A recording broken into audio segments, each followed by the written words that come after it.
রাজ্যে নতুন ভোট পক্ষকে নিয়ে জোর দড়ি টানাটানি শুরু। বিজেপি তৃণমূল দুই দলেরই নজর হিন্দিভাষী ভোটার। ভুতুরে ভোটার ইস্যুর আবহে যে ফ্যাক্টর আরও চড়াভাবে সামনে আনতে চাইছে বিজেপি।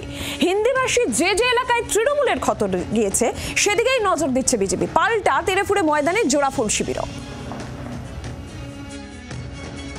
গত বিধানসভা ভোটের আগেই রাজ্যের হিন্দিভাষী ভোটার নিয়ে সিরিয়াসলি ভাবনা চিন্তা শুরু করে দিয়েছিল তৃণমূল কংগ্রেস। 20 সালে দীনেশ ত্রিবেদীকে সামনে রেখে তৈরি করা হয়েছিল আলাদা হিন্দি সেল। 2016 থেকেই হিন্দি ভোট ব্যাংকের হাওয়া ঘুরানোর ভাবনা চিন্তা শুরু।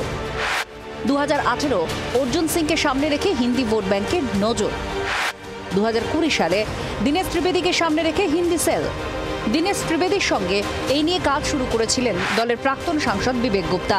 বিবেক এখন জোড়াসাঁকোর বিধায়ক। হিন্দি মিডিয়াম স্কুলসটা আমরা বাড়িয়ে দিচ্ছি, এডুকেশনের উপরে খরচা করেছি, কলেজেস করে দিয়েছি। West Bengal's and India's second Hindi university এখানে হাবড়াতে করে দিয়েছি। তো হিন্দি ভাষাতে যা যা ইউনিক প্রবলেমস আছে ওটা আমরা করে দিয়েছি। কলকাতার 2টি লোকসভা আসনের অন্তর্গত একাধিক বিধানসভা কেন্দ্রে হিন্দিভাষী ভোটের প্রভাব আছে।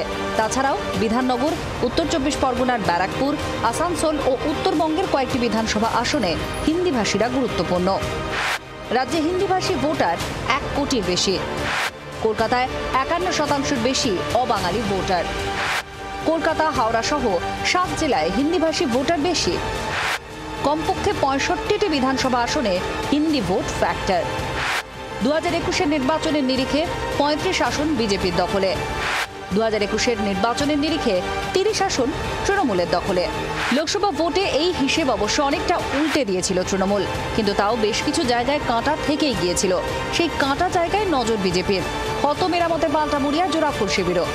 ব্যুরো রিপোর্ট, জি 24 ঘন্টা।